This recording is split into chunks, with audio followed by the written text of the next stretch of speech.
Hello guys, ये है class 9th की मैथमेटिक्स एग्जाम्पलर प्रॉब्लम्स।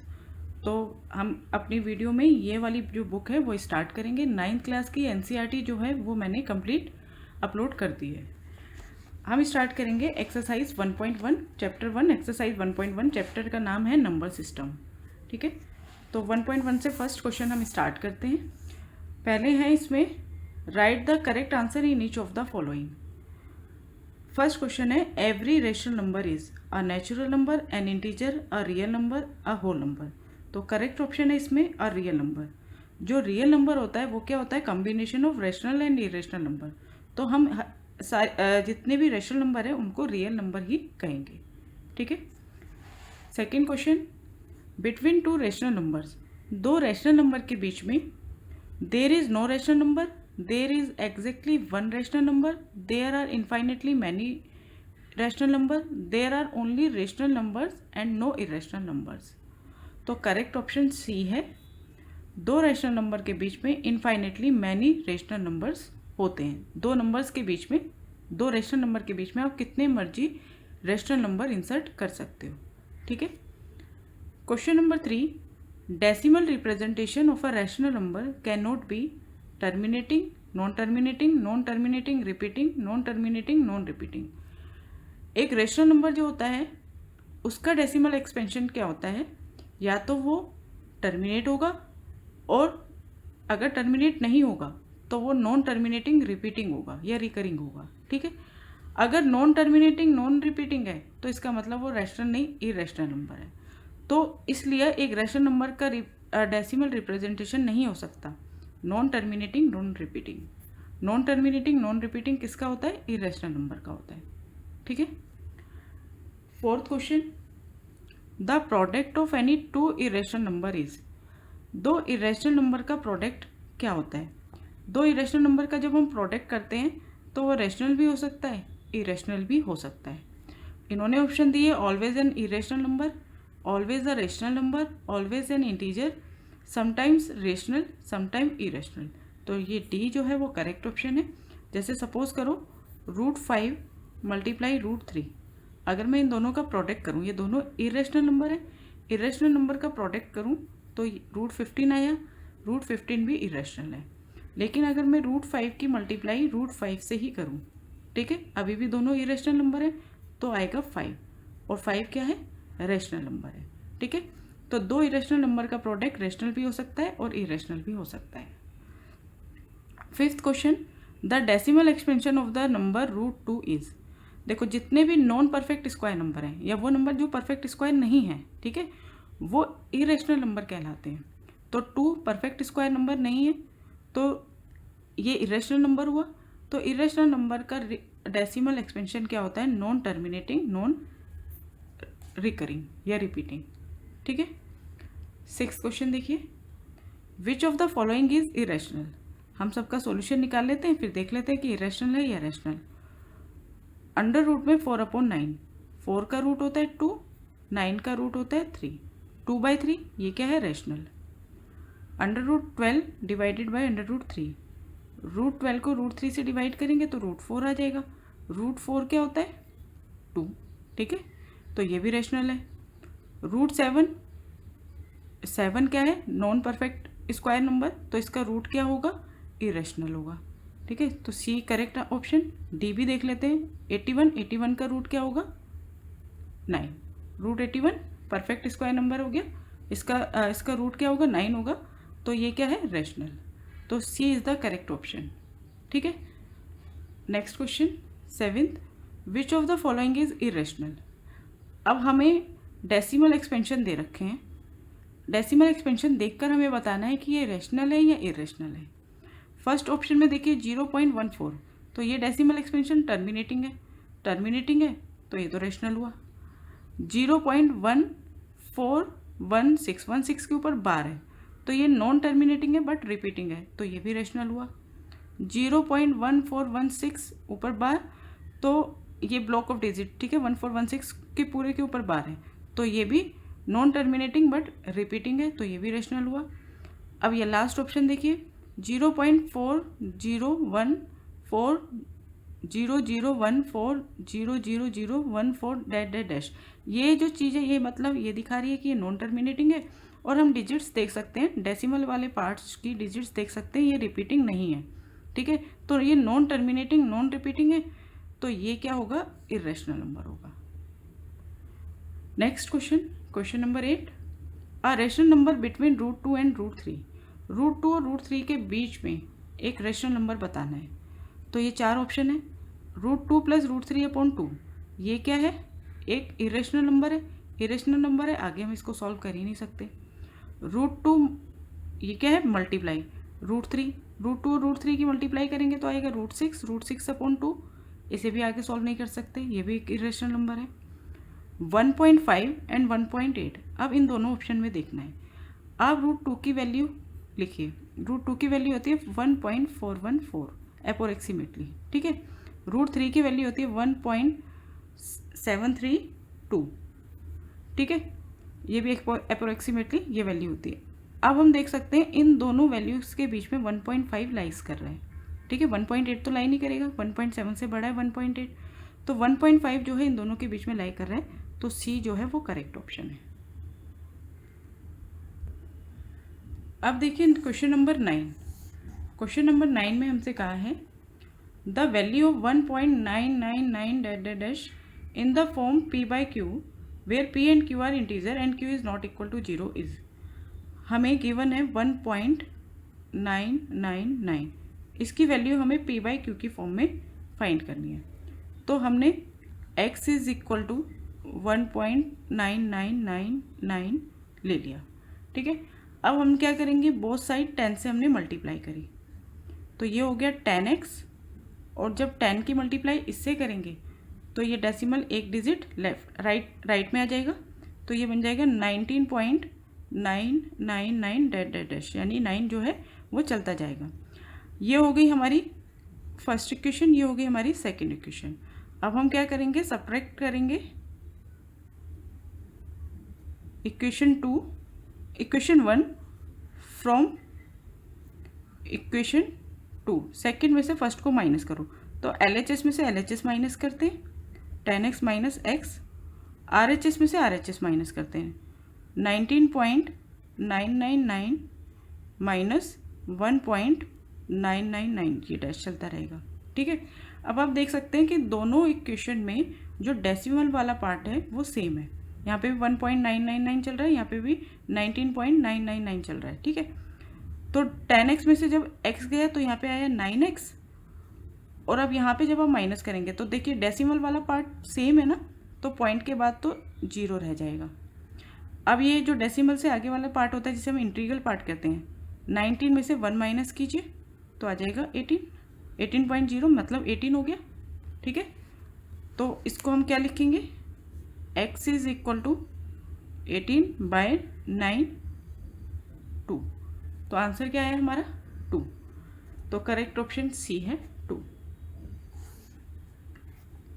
ठीक है, नेक्स्ट क्वेश्चन देखिए 10th question, 2 + √3 + √3 is equal to, यहाँ पे 2 + √3 + √3 किसके इक्वल होगा, देखिए √3 वाला टर्म है, ये भी √3 वाला टर्म है, ऐसे में हम इनके √3 के आगे यहाँ पे क्या है 2, यहाँ पे कुछ नहीं है, तो यहाँ पे हम इसका कोफिशिएंट क्या कंसीडर करेंगे 1, तो 2 + √3 में एक और √3 जोड़ दोगे तो क्या बन जाएगा 3√3।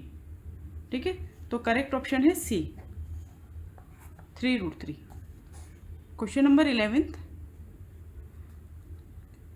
√10 × √15 इज इक्वल टू, ये किसके इक्वल है।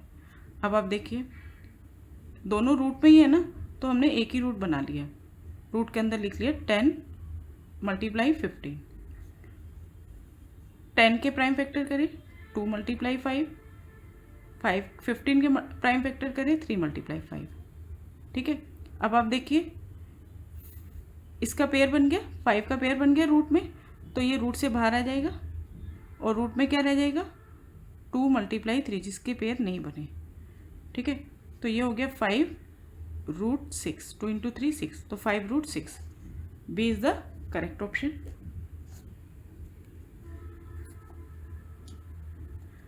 Next question the number obtained on rationalise the denominator of 1/√7 - 2 is, यहाँ पे कर देती हूँ मैं ये वाला 11th क्वेश्चन है, सॉरी 11th नहीं, ये 12th है। हमें रैशनलाइज करना है 1/√7 - 2 को।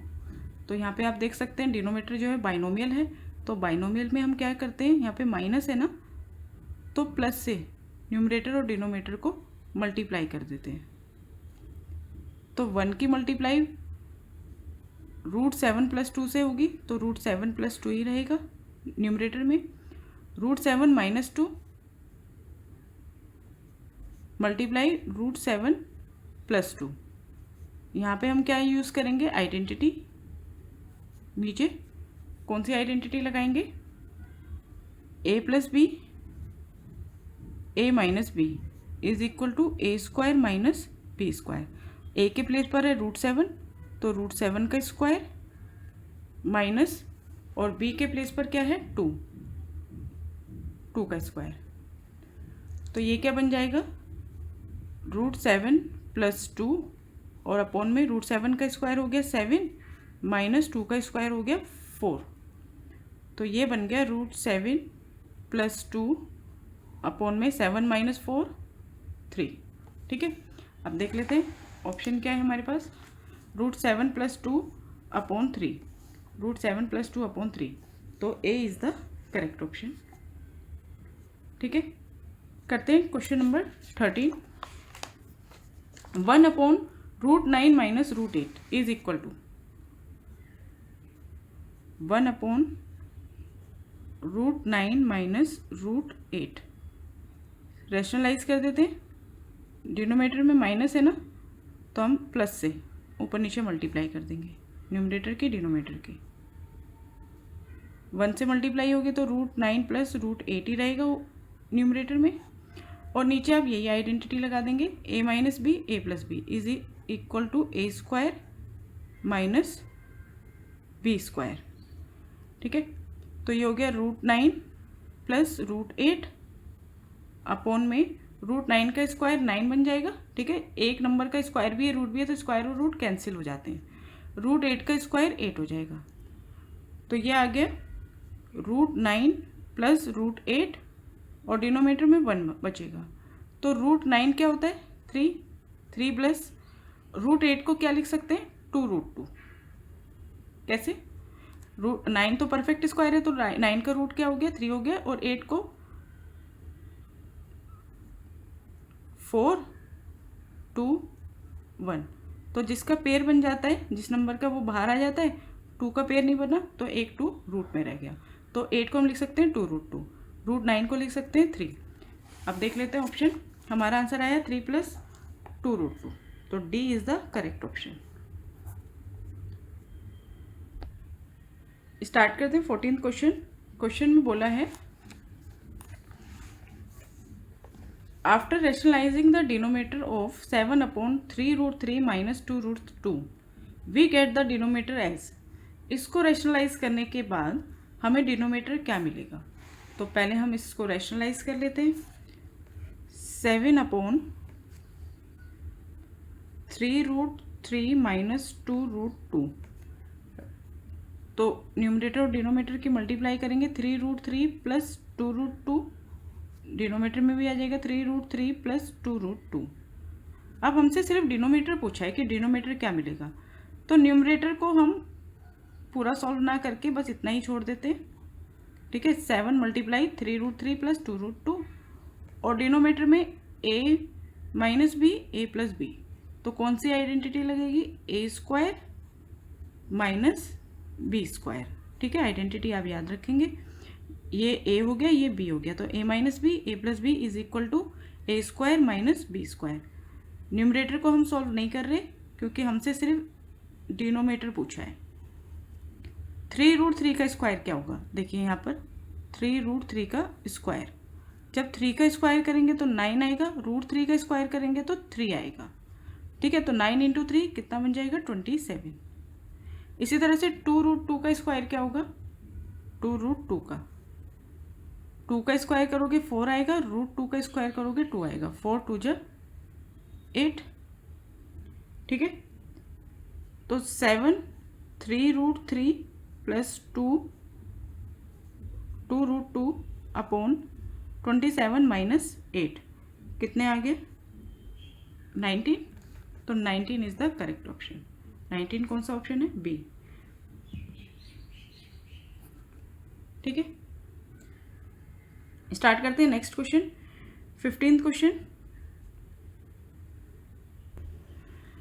इस क्वेश्चन में हम क्या करेंगे, हम कर लेंगे सारे नंबर्स जो है ना √32 √48 √8 √12, तो इन नंबर्स के पहले हम प्राइम फैक्टर फाइंड कर लेंगे।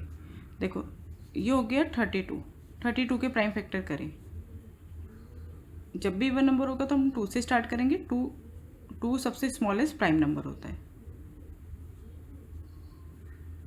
ठीक है, 48 के भी कर लो।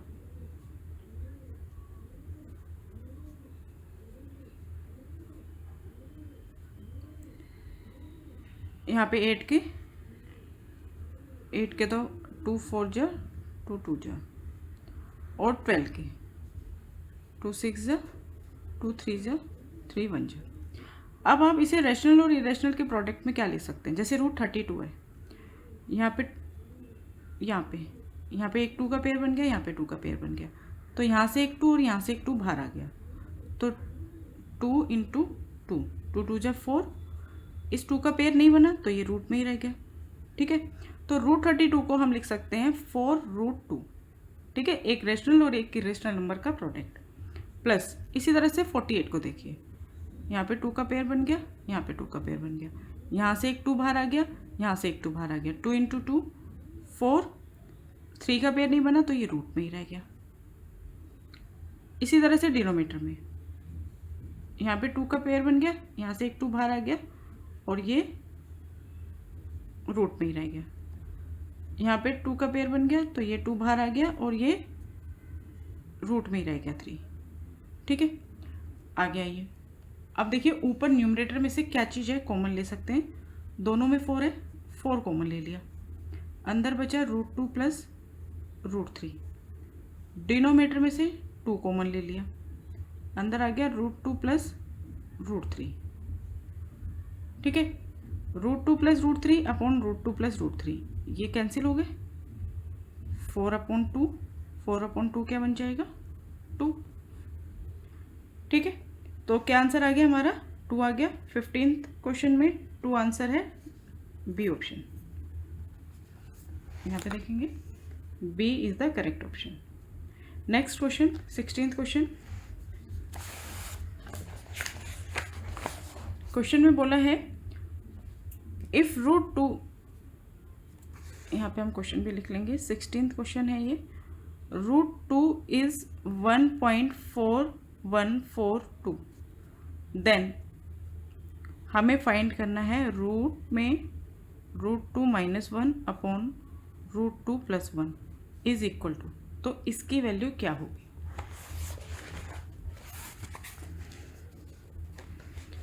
हम इसको स्क्वायर रूट के अंदर ही रैशनलाइज कर देंगे। ठीक है, तो √2 - 1 अपॉन √2 - 1,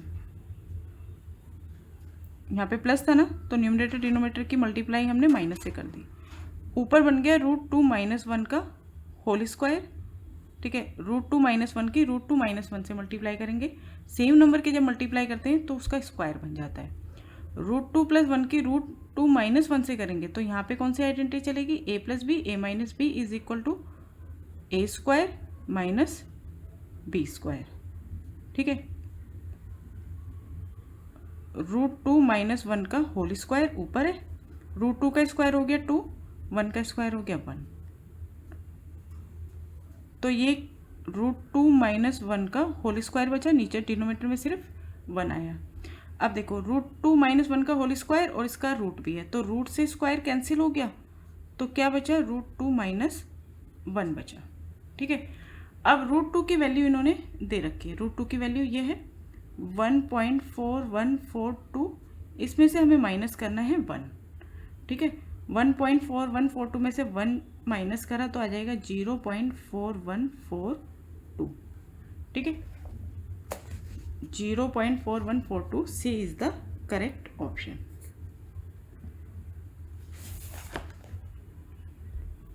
क्वेश्चन नंबर 17, हमें ये गिवन है, ये किसके इक्वल होगा ये हमें फाइंड करना है।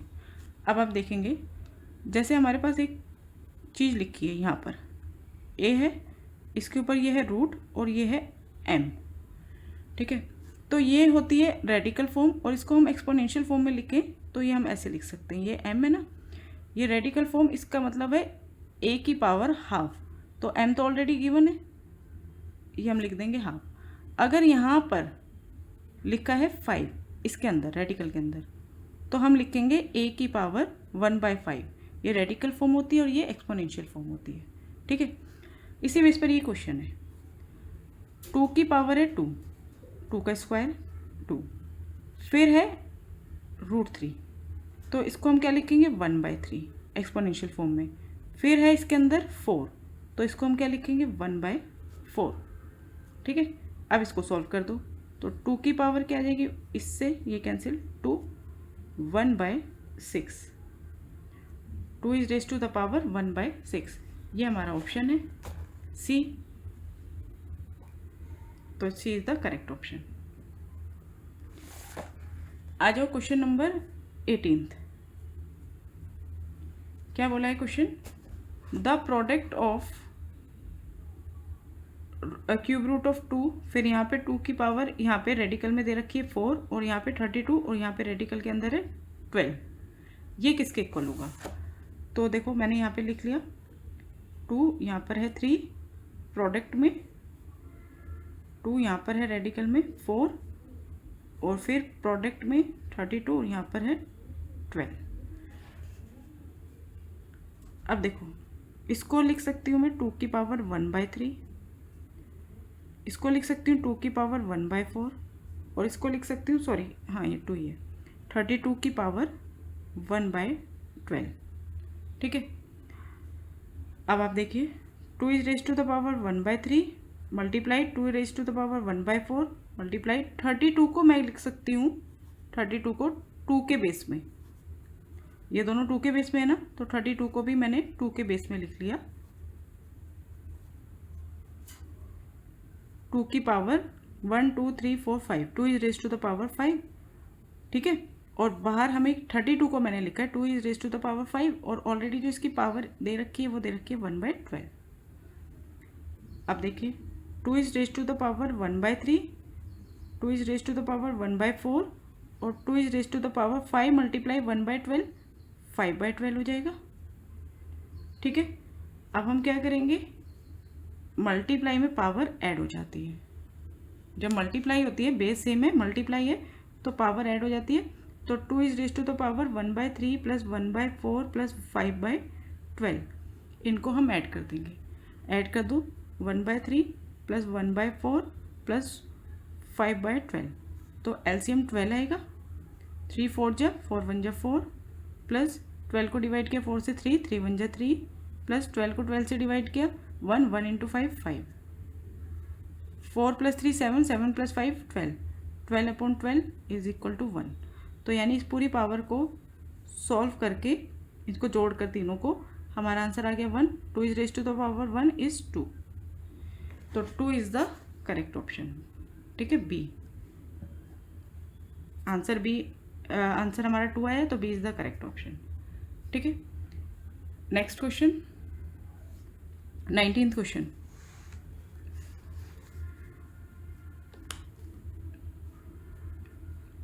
द वैल्यू ऑफ, इसकी वैल्यू निकालनी है, ये देखिए क्वेश्चन है, द वैल्यू ऑफ, इसको लिख लीजिए, ये है यहाँ पर 4 और 81 की पावर है -2। देखो कुछ बच्चे यहाँ 4 को यहाँ लिख देते हैं, ये बहुत बड़ा डिफरेंट होता है, यहाँ पे रेडिकल के अंदर दे रखा है ना, तो यहीं पे लिखना है आपको, इसको सॉल्व करना है हमें। तो 81 is raise to the power -2 और इसको मैं रेडिकल फॉर्म से एक्सपोनेंशियल फॉर्म में लिखूंगी तो लिखूंगी 1/4। ठीक है, 81 को मैंने लिख दिया 3 की पावर 4 जब आप प्राइम फैक्टर करोगे तो 3 की मल्टीप्लाई 4 टाइम्स करोगे तो 81 आएगा। तो 81 को मैंने 3 के बेस बना के लिख दिया, 3 is raise to the power 4। दूसरी पावर दे रखी है -2 और फिर दे रखी है 1/4। इस 4 से ये 4 कैंसिल, तो 3 is raise to the power -2। Power minus में होती है तो हमें बेस का क्या करना होता है, रेसिप्रोकल। बेस क्या है हमारे पास 3, तो 3 का रेसिप्रोकल क्या होगा 1/3, तो पावर पॉजिटिव हो जाएगी। ठीक है, अब 1/3 का स्क्वायर क्या हो जाएगा 1/9। 1/9 यानी कि ए इज द करेक्ट ऑप्शन। करते हैं 20th question. The value of 256 की पावर है 0.16 मल्टीप्लाई 256 की पावर है 0.09। बहुत ही सिंपल क्वेश्चन है। हमें 256 की पावर दे रखी है 0.16 मल्टीप्लाई 256, इसकी पावर दे रखी है 0.09। बेस सेम है, मल्टीप्लाई है, तो पावर क्या हो जाएगी, ऐड हो जाएगी। 256 की पावर 0.16 प्लस 0.09, इन दोनों को ऐड कर दो तो कितना बन जाएगा, 0.16 में 0.09 ऐड करा,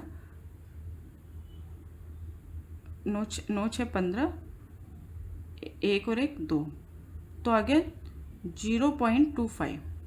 ठीक है, 0.25 को मैंने, ये है ना 0.25, तो डेसिमल हटा के इसको मैंने इसमें लिख लिया, फ्रैक्शन फॉर्म में लिख लिया 25/4। तो 25/4 क्या हो गया 1/4। ठीक है, तो 0.25 को हम क्या लिख सकते हैं, 256 की पावर 1/4। अगर आप प्राइम फैक्टर करेंगे आगे 256 के, देखो यहाँ पे हम प्राइम फैक्टर कर लेते हैं 256 के। 2 1 जा 2 2 4 2 8 जा, फिर ये आ जाएगा 64, ये आ जाएगा 32, ये आ जाएगा 16, फिर 8, फिर 4, फिर 2, फिर 1, यानी 256 को हम लिख सकते हैं 2 is raise to the power 1 2 3 4 5 6 7 8 और बाहर पावर है 1/4। ये कट हो गया, 2 आ गई, तो 2 raise to the power 2 raise to the power 2 4। ठीक है, तो इसको पूरे को सॉल्व करके हमारा आंसर आ गया 4। तो A is the correct option. Last question 21, which of the following is equal to X. हमें ये 4 ऑप्शन गिवन है और हमें बताना है किसकी वैल्यू एक्स आएगी।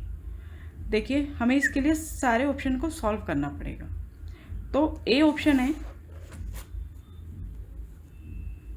x is raise to the power 12/7 minus x is raise to the power 5/7।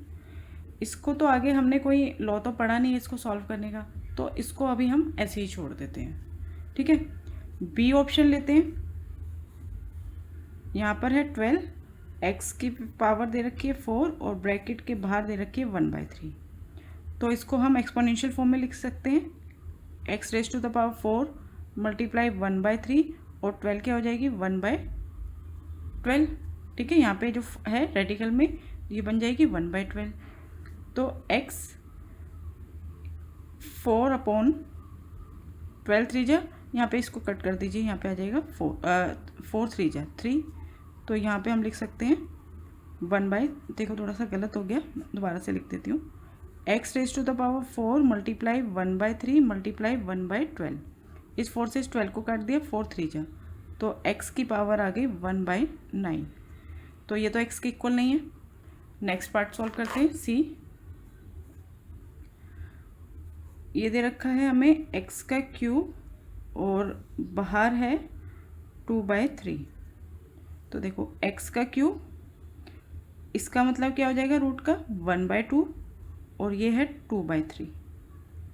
ठीक है, इस 2 से ये 2 कैंसिल, इस 3 से ये 3 कैंसिल, तो यहाँ पे x की पावर क्या आ गई 1, x की पावर 1 मतलब x ही हो गया। तो ये c जो है वो करेक्ट ऑप्शन है। ठीक है, c is the correct option.